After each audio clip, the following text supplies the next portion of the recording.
কনকনে ঠান্ডা আর একদম রোদ ওঠেনি, আর সেই রকমই ওয়েদারে পৌঁছে গেছিলাম মায়াপুরে।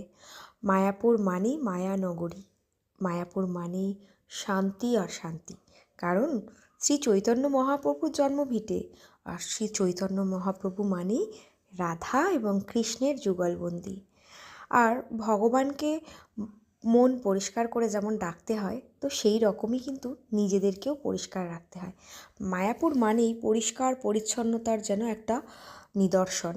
চারিদিক ফুলের বাহারে এতটাই সুসজ্জিত যে চারিদিকে তাকালেই যেন মন ভরে যায়। যাই হোক, একদম 1:30টার সময় আমরা মায়াপুর গিয়ে পৌঁছালাম।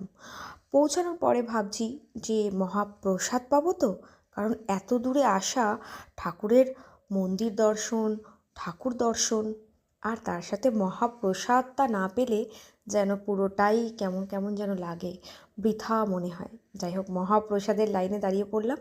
2টো অবধি টিকিট পাওয়া যায় জানতামই না, আমি জানতাম 12টায় টিকিট শেষ হয়ে যায়।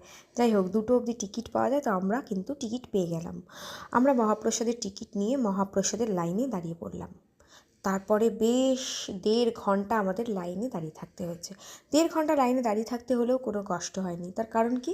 তার কারণ চারিদিক এতটাই ফুলে ফুলে সুসজ্জিত যে চারিদিকে দৃশ্য, মনোরম দৃশ্য উপভোগ করতে করতে বেশ লাইনটা যে কখন ফুরিয়ে গেল বুঝতেও পারিনি।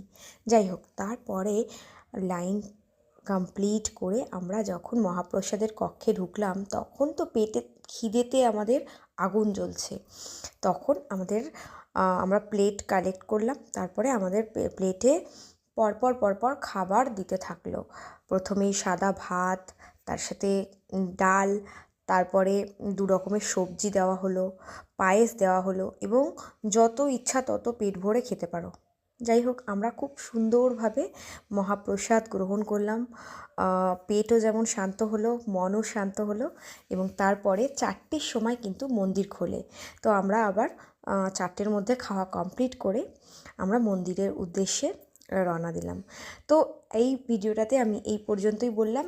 পরবর্তী ভিডিওতে আরও তোমাদেরকে ডিটেলসে বলবো যে মন্দির খোলার পরে কখন সন্ধ্যা আরতি হয়, কখন তুলসী আরতি হয়, পুরোটাই তোমাদেরকে কিন্তু ডিটেলসে জানাবো। তার জন্য অবশ্যই কিন্তু চ্যানেলটাকে সাবস্ক্রাইব করে রাখতে হবে পরবর্তী ভিডিওগুলোর নোটিফিকেশান পাওয়ার জন্য।